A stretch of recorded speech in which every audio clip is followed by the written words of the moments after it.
यार दुनिया के अंदर मेलेडी चॉकलेट से अगर आप लोग बाहर आ गए हों तो दुनिया में बहुत कुछ चल रहा है इसके अलावा भी। मुझे नहीं पता कि वो आप देख रहे हो या नहीं देख रहे हो। अगर मैं अपने पड़ोसी नेपाल से हम लोग बात करें तो एक चौंकाने वाली खबर आपने सुना ही होगा कि कैसे एक जर्नलिस्ट नेपाल की तत्कालीन सरकार के अगेंस्ट में प्रोपेगेंडा चला रहे थे। ये लगातार सारे सीक्रेट बाहर भेज रहे थे। कौन से देश भेज रहे हैं नहीं मालूम, लेकिन इसके बदले इन्हें बहुत मोटी फंडिंग आ रही थी हमारे पड़ोसी में।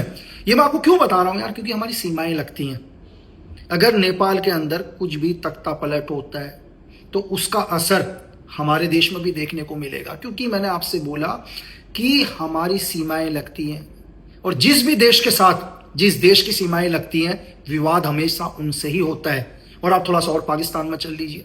पाकिस्तान के अंदर की एक छोटी सी कहानी बताता हूं आपको। एक्चुअली क्या हुआ था, पाकिस्तान के अंदर क्वेटा से लगभग 40-50 किलोमीटर दूर हाईवे 40 नंबर है, मुस्तंग एक शहर है। वहां पर क्या हो रहा था, नॉर्मली BLA चेकिंग कर रही थी, मतलब बलोच लिबरेशन आर्मी। और चेकिंग करते हुए उन्हें शक होता है 2-3 आदमियों के ऊपर, 3 आदमियों के ऊपर। तो जब वो शक्ति से पूछताछ करते हैं तो आदमी घबरा जाते हैं और बोलते हैं कि सर आप हमें छोड़ दीजिए, हम आपको 50 लाख रुपए देने के लिए तैयार है, हमें मत मारो। तो जब वो BLA बहुत डिटेल में पता करती है तो पता चलता है ये शिक्षक थे, टीचर थे।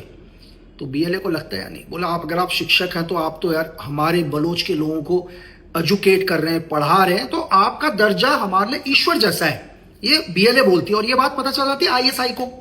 जैसे ये बात ISI को पता चलती है तो ISI एक गेम खेलता है। ISI बोलता है जॉइंट ऑपरेशन करो, कोड ऑपरेशन करो और एक काम कर दो, उन सारे टीचर्स को और उस ड्राइवर को मार दो और सारा का सारा ब्लेम किसके ऊपर लगा दो, BLA के ऊपर लगा दो।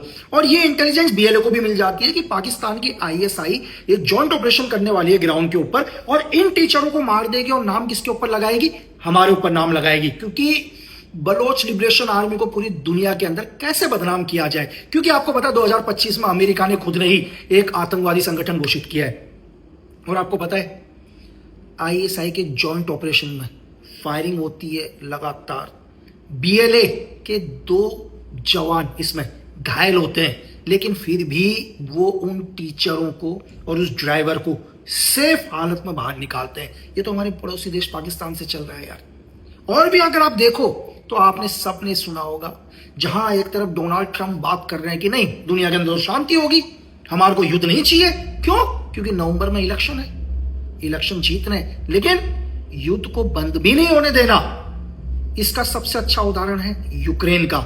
यूक्रेन ने ड्रोन हमले से, आपको पता है 21 बच्चों की जान चली गई यार, लेकिन इसका कोई विरोध ही नहीं कर रहा। क्यों? क्योंकि हम लोग तो मेलेडी चॉकलेट से ही बाहर नहीं निकल पाए।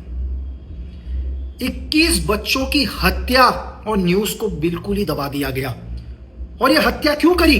क्योंकि वॉर को बंद नहीं होने देना। सिर्फ नवंबर तक अमेरिका दुनिया को यह दिखाएगा कि हम वॉर नहीं कर रहे, हम वॉर खत्म करेंगे। लेकिन यूक्रेन लगातार मासूम बच्चों तक को टारगेट कर रहा है। यूक्रेन यानी कि पूरा का पूरा नाटो।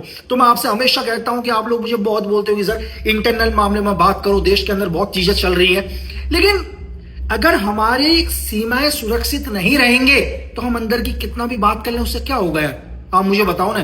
क्योंकि दुनिया के अंदर आज भी इस देश के अंदर जो भी लोग प्रोपेगेंडा कर रहे हैं, जो इस देश को तोड़ने की बात कर रहे हैं, जो बात कर रहे हैं हमारे देश के अगेंस्ट, उनको फंडिंग तो बाहर से ही आ रही है ना। अगर पैसा नहीं आएगा तो ये बोलना बंद कर देंगे। तो हमारा फर्ज बनता है कि हमारे आसपास के मुल्क में जो भी चल रहा है, जो एंटी इंडिया हो, जिससे हमारे देश को नुकसान हो, हमारी जनता को नुकसान हो, आपको और मुझे नुकसान हो, वो हर अपडेट आपको मिलनी चाहिए।